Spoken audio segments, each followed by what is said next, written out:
মরতেই হবে। অতএব এখানে উচিত বিবেক দিয়ে যে অতএব আমাকে কবরে ভালো থাকবো কিভাবে তার ফিকির করে।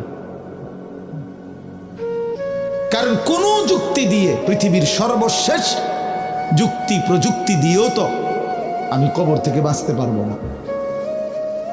তাহলে যে সত্য আমাকে গ্রহণ করতেই হবে, যেই অমোঘ বিধান আমাকে মেনে নিতেই হবে, তার জন্য প্রিয় ভাই নিজেকে প্রস্তুত করা, ভাবা, কল্পনা করা, এটাই বিবেকের কাজ, এটাই ইনসাফের দাবি। এই জন্য ছেলেদেরকে বললাম, বাবা কিশোর নওজোয়ান বয়সে তুমি ফিকির করো, তুমি সুস্থ সবল সামর্থ্যবান, শরীর স্বাস্থ্য জীবন যৌবন সব সুস্থ আছে, শক্তি আছে।